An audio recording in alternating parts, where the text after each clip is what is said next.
আজ বাপির বন্ধু ও তাদের ফ্যামিলির সাথে একটা ছোটোখাটো গেট টুগেদার ছিল। তো সকাল সকাল আমরা চান টান করে রেডি হয়ে চলে গেছিলাম খামারগাছি রিভার সাইড ক্যাফেতে। আমাদের বাড়ির একদমই কাছে, ওই 5-10 মিনিট মতো লাগে গাড়িতে যেতে।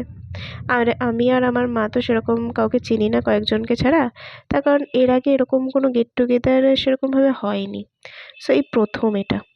তাই যাদেরকে চিনি না, বাপির বন্ধু কাকুরা সবাই সবার সাথে পরিচয় করে দিল। এবং এখানে আমরা কেক কাটছিলাম।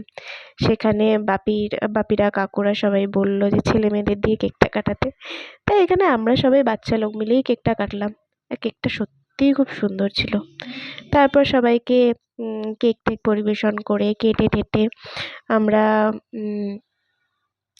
সকালবেলার টিফিন সেরে সবাই মিলে অনেকক্ষণ বেশ বসে গল্প টল্প করে কফি পকোড়া খেয়ে বেরিয়ে পড়লাম ট্রলারে করে ওপারে যাওয়ার উদ্দেশ্যে। ওপার মানে হচ্ছে এখানে সান্যালচর ওপারটা, আর এপারটা হচ্ছে খামারগাছি। আমরা ওপারে গেলাম।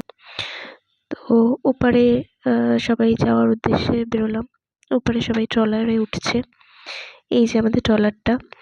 আর সবাইকে বসিয়ে রেখেছিলাম যে সবাই আর বাকি লোকরা বেরিয়ে যাওয়ার পরে আমাদের এই কজনের জাস্ট একটা ভিডিও ক্লিপ নেব বলে সবাই আস্তে আস্তে একে একে নেমে পড়লো।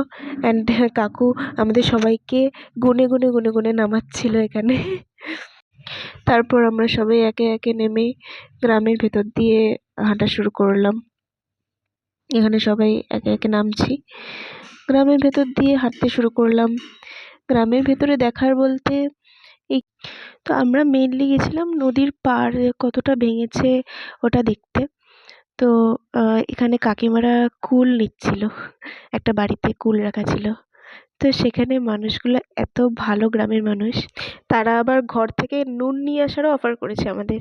সো আমরা তাদের ঘর থেকেই নুন নিয়ে এসে কুল টুল খেয়ে এইখানে মাছের জাল বানানো হচ্ছে ব্যাটেতে, এসব দেখতে দেখতে আবার ট্রলারের কাছে চলে এলাম। অবশ্যই এসব আমার কাছে খুব একটা নতুন নয়, কারণ আমি গ্রামেরই মেয়ে, এসব দেখেই বড় হয়েছি ছোটো থেকে।